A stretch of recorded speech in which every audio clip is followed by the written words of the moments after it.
इस Korean film की शुरुआत होती है शीशे के पिंजरों में कैद इन खूबसूरत उत्तरी कोरियन लड़कियों से, जो दरअसल नीलामी के लिए रखी गई वस्तुएं हैं।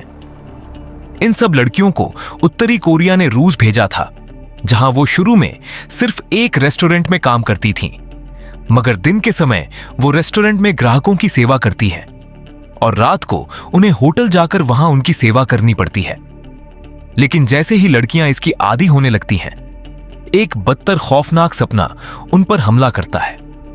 इन लड़कियों को रूसी माफिया गैंग के हाथों बेचने वाला व्यक्ति कोई और नहीं बल्कि रूस में उत्तरी कोरियन कौंसुल का कौंसल जनरल था, और वो व्यक्ति जो गुप्त रूप से ये तमाम दृश्य रिकॉर्ड कर रहा है, दक्षिणी कोरिया का एक टॉप एजेंट है। कुछ महीने पहले की बात है। जो नाम का ये व्यक्ति दक्षिणी कोरियन नेशनल इंटेलिजेंस ब्यूरो का प्रमुख था। लोग अक्सर इसे जो कहते हैं, वह एक ब्लैक एजेंट है जो बाहरी देशों के मिशनों में विशेषज्ञता रखता है। उस समय वह दक्षिण पूर्व एशिया के एक देश में गुप्त मिशन पर था। जो ने एक मोटल तलाशा। वहां मौजूद महिला ने आदत के अनुसार अपने कपड़े उतारना शुरू किए तो जो ने अपनी पहचान उजागर की। फिर सामान्य रूप से जो ने अपना फोन निकालकर रिकॉर्डिंग मोड ऑन किया और महिला पर लाई डिटेक्टर लगा दिया।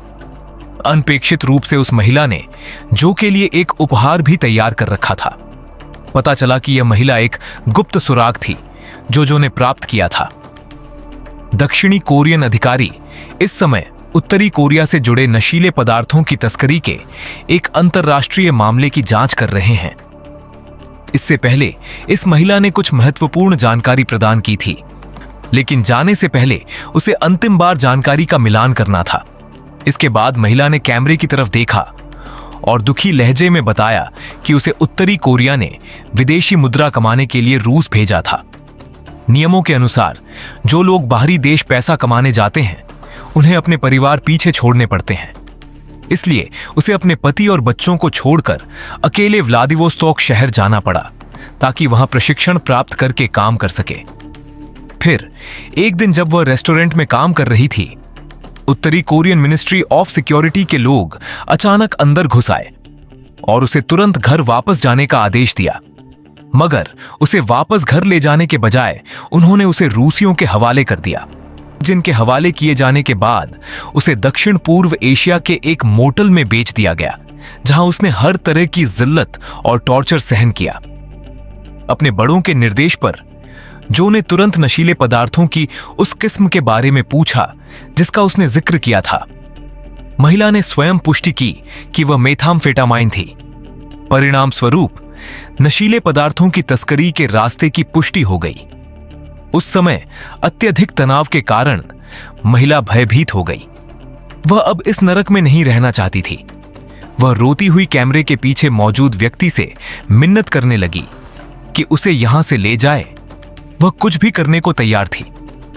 अनपेक्षित रूप से चीख इतनी तेज थी कि मैनेजर का ध्यान आकर्षित कर लिया और वह तुरंत दरवाजा बंद करने के लिए भागा।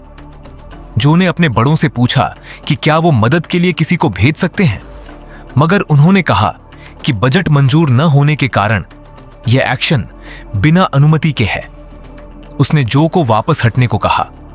स्पष्ट रूप से उसका अर्थ था कि आवश्यक जानकारी मिल चुकी है और वह महिला कैसे जीती है इसकी चिंता करने की आवश्यकता नहीं है। ये मगर जो खामोशी से दांत पीसता रहा। तुरंत बाद एक गुंडे ने चाबी से दरवाजा खोला और जो पर चिल्लाया कि जल्दी बाहर निकलो। वे उस महिला को सबक सिखाने वाले थे जो उनकी बात नहीं मानती थी। जब जो बाहर निकल रहा था तो वह बार बार पीछे मुड़कर देख रहा था। जब उसने देखा कि उन्होंने महिला को जमीन पर पटक दिया है तो वह खुद को रोक न सका और लड़ने के लिए वापस आ गया।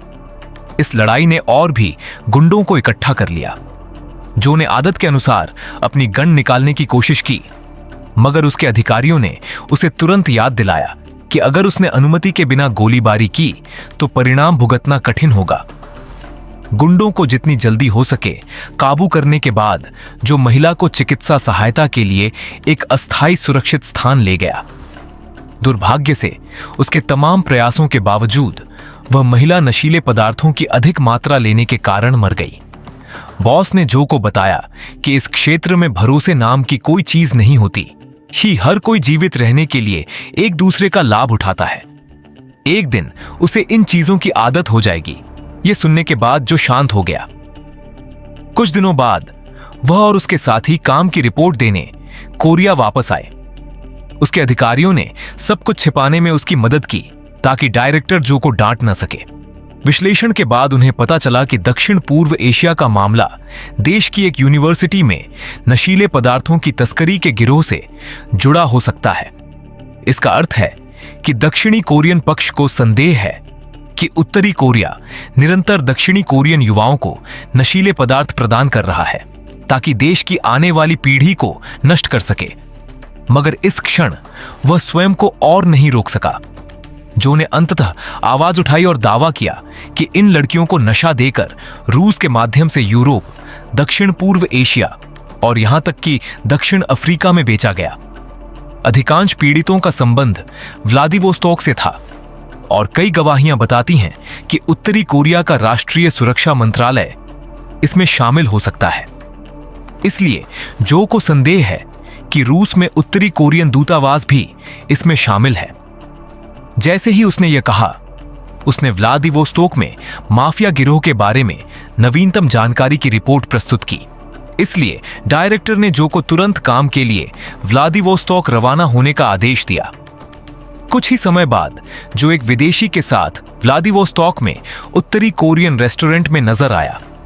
मैनेजर की तरफ से भेजी गई लड़की सन हुआ इस रेस्टोरेंट की सबसे अधिक कमाने वाली कर्मचारी है, जो पहली बार वहां आया था। और उसने सन हुआ से पूछा कि वह क्या सुझाव देती है। सन हुआ ने जो की आवाज सुनकर पूछा कि क्या वह दक्षिणी कोरियन है। जो ने तुरंत पूछा, क्या तुम कोरियन लोगों को सेवा देने से मना करोगी? सन हुआ ने उत्तर दिया कि देश का उत्तर और दक्षिण में विभाजित होना एक दुख की बात है। क्या भोजन के लिए भी सीमाएं बनाना आवश्यक है? सन हुआ के समझदारी भरे उत्तर ने जो को संतुष्ट कर दिया। इस तरह जो ने सन हुआ को अपना मुखबिर बना लिया। 4 महीने बाद चीन, रूस और उत्तरी कोरिया के सीमावर्ती क्षेत्र में कोई व्यक्ति 4 उत्तरी कोरियन लड़कियों को लेकर आया, जिन्हें धोखे से सीमा पार कराई गई थी। जब लड़कियों ने देखा कि सामने चीनी नहीं बल्कि रूसी हैं, तो वे समझ गईं कि उन्हें धोखा दिया गया है। मगर अब छिपने के लिए बहुत देर हो चुकी थी। उस व्यक्ति ने नशीले पदार्थों का एक बैग निकाला और गिरोह के सदस्य को दे दिया।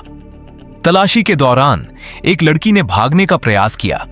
लीडर ने बिना सोचे फायर कर दिया और लड़की बर्फ पर तड़पती हुई मर गई। गाइड को भी हाथ में गोली मारी गई ताकि दूसरे भागने का साहस न करें। पता चला कि उत्तरी कोरियन काउंसिल जनरल न केवल मानव तस्करी में शामिल है, बल्कि रूसी माफिया के साथ नशीले पदार्थों का व्यापार भी कर रहा है। इसके बाद वह व्यक्ति जिसके हाथ में गोली लगी थी, गुस्से में महिला को घर ले गया ताकि गुस्सा निकाल सके। अगले ही पल उसके दूसरे हाथ पर एक डार्ट आकर लगा और कुछ महिलाएं उस पर झपट पड़ी। यह इंस्पेक्टर पार्क था। जैसे ही उसने बिचौलिए को पकड़ा, पार्क उसे उत्तरी कोरियन दूतावास ले गया। काउंसिल जनरल तुरंत पार्क को सिगरेट पिलाने के लिए बाहर आया। दुर्भाग्य से पार्क ने उसकी परवाह नहीं की। उसने कहा कि वह केवल मामले की जांच के लिए आया है, काउंसिल जनरल से मिलने नहीं। अपराध छिपाने के लिए काउंसिल जनरल को पार्क से निपटने का रास्ता निकालना था। जब पार्क पूछताछ करने वाला था तो वह कमरे में घुस आया और काम में बाधा डाली। उसने बिचौलिए के सामने कागज रखा और उसे सच बोलने पर मजबूर किया। काउंसिल जनरल ने गुस्से में पेन उसकी नाक में घुसा दिया और उसे तमाम अपराध लिखने पर मजबूर किया। यह एक चेतावनी थी कि तमाम पाप स्वीकार कर लो, वरना उत्तरी कोरिया में तुम्हारा परिवार सुरक्षित नहीं रहेगा। मगर पार्क भी मूर्ख नहीं है। उसने मेज के नीचे गुप्त रूप से सुनने वाला उपकरण लगा रखा था। इसके बाद काउंसिल जनरल पार्क को खाना खिलाने रेस्टोरेंट ले गया। पार्क ने इत्मीनान से बताया कि सीमावर्ती क्षेत्र में कई उत्तरी कोरियन रहस्यमय ढंग से लापता हो रहे हैं और वह केवल अपने अधिकारियों के आदेश पर जांच के लिए आया है। हालांकि काउंसिल जनरल ने विश्वास नहीं किया और एक पुरानी कहानी सुनाने लगा। उत्तरी कोरिया का एक हीरो जांग नाम का था, जो नेशनल सिक्योरिटी ब्यूरो में काम करता था। उसकी मृत्यु के बाद बर्लिन ब्रांच में कई लोग विद्रोही हो गए। वह भी भागना चाहता था, मगर इस प्रक्रिया में उसकी गर्भवती पत्नी गोली लगने से मर गई। जांग ने बदला लेने का निर्णय लिया, मगर व्लादिवोस्तोक पहुंचते ही वह लापता हो गया और उसे गायब करने वाला काउंसिल जनरल ही था।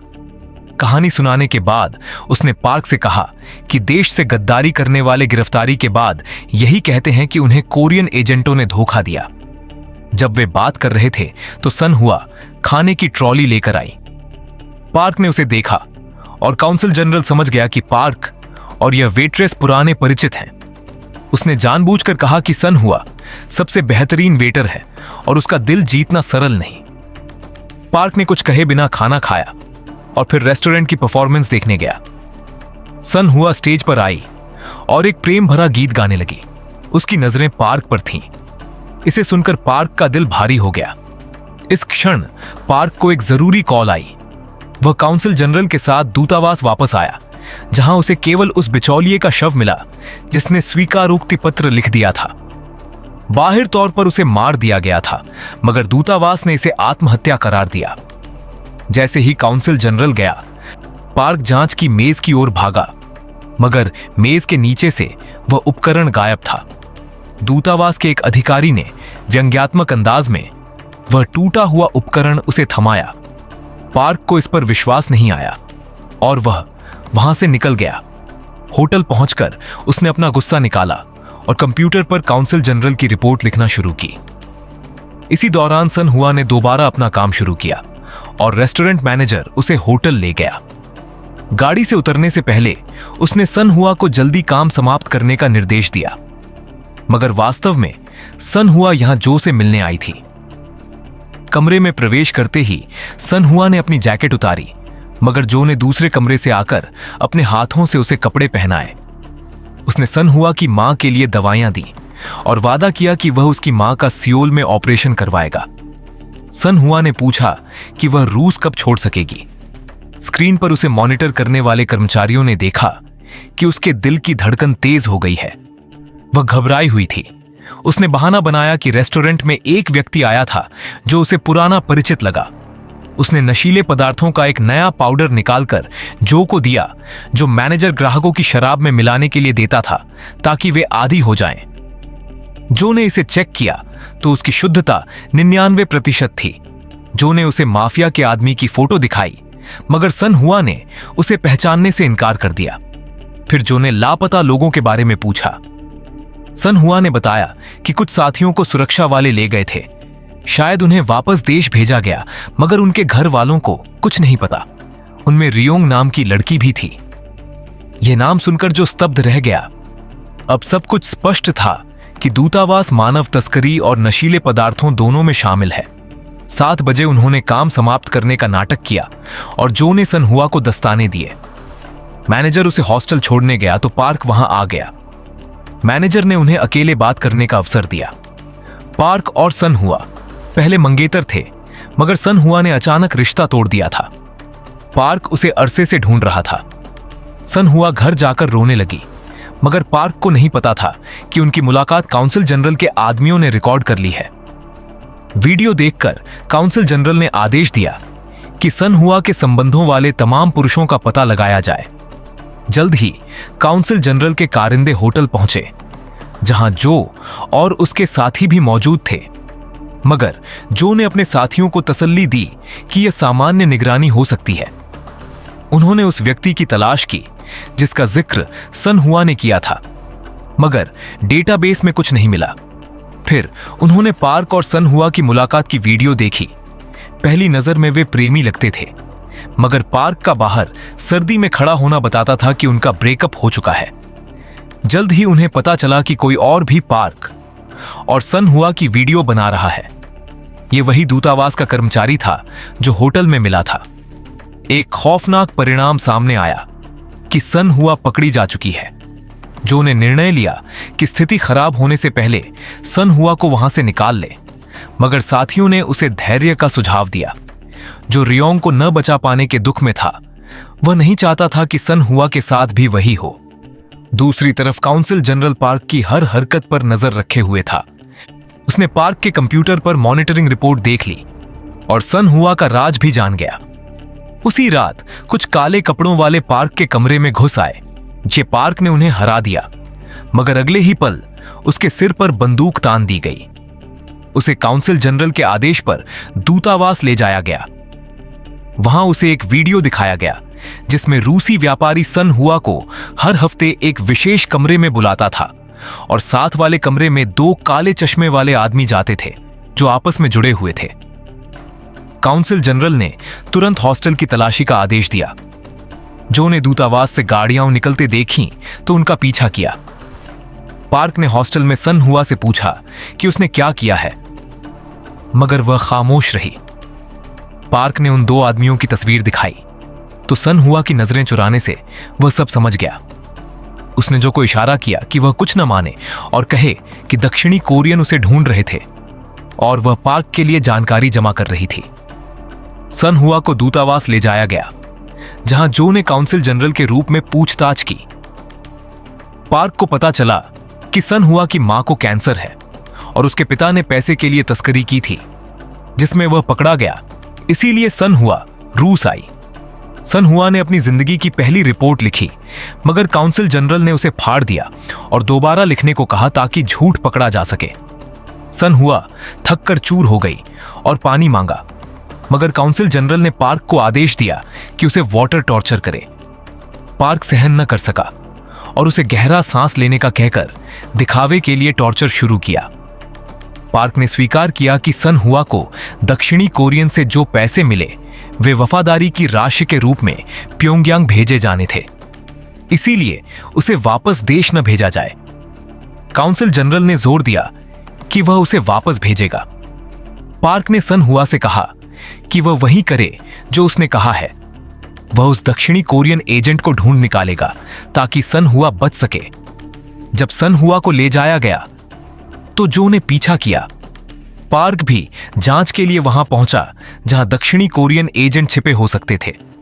पता चला कि सन हुआ को पोर्ट ले जाने के बजाय रूसियों के हवाले कर दिया गया है। जो ने इस सौदे की वीडियो बनाई। माफिया गैंग सन हुआ को ले गया। जो ने रूसी माफिया का पीछा किया। इसी दौरान जो का साथी पार्क के हत्थे चढ़ गया। पार्क ने उसका फोन इस्तेमाल करके जो को फोटो भेजी और कॉल करने को कहा। पार्क फोटो देखकर दंग रह गया और गाड़ी भगाकर वहां पहुंचा।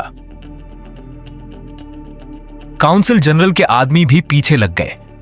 माफिया के नीलामी घर में जो पहले ही पहुंच चुका था, उसने गैंग मेंबर्स का मुकाबला किया। काउंसिल जनरल और माफिया बॉस ने गोलियां चलने की आवाजें सुनी। उन्हें लगा कि पार्क आ गया है, मगर उन्हें नहीं पता था कि यह दक्षिणी कोरियन एजेंट है। जो ने गैंग मेंबर्स को ढेर कर दिया। पार्क ने गाड़ी गेट में दे मारी और गार्ड्स को मारकर अंदर घुसा।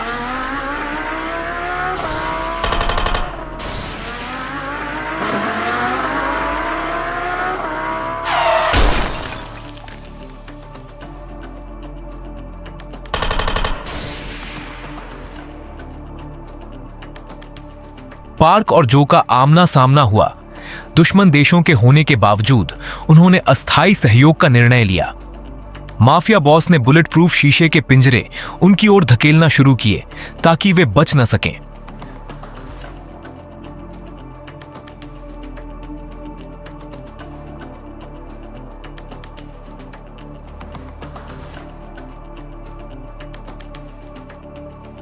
मगर उन दोनों ने मिलकर उसे हरा दिया। उन्होंने लड़कियों को बचा लिया, मगर जैसे ही बाहर निकले, काउंसिल जनरल और उसके आदमी गोलियां बरसाने के लिए तैयार खड़े थे। कई लड़कियां गोलियों का शिकार हुईं। काउंसिल जनरल ने उन्हें चारे के रूप में इस्तेमाल किया ताकि पार्क सामने आए। ऐन वक्त पर जो के साथियों ने आकर मदद की, मगर काउंसिल जनरल की फायर पावर बहुत अधिक थी। एक कठिन लड़ाई के बाद सब जख्मी हो गए। पार्क और जो ने काउंसिल जनरल के दोनों आदमियों को खत्म कर दिया, मगर पार्क बुरी तरह जख्मी हो गया। उसने अनुभव किया कि वह अब नहीं बचेगा। दूसरों को बचाने के लिए उसने अंतिम बार फायरिंग करके काउंसिल जनरल का ध्यान अपनी ओर खींचा। काउंसिल जनरल के हाथ में गोली लगी, मगर उसने पार्क के पेट में गोली मार दी।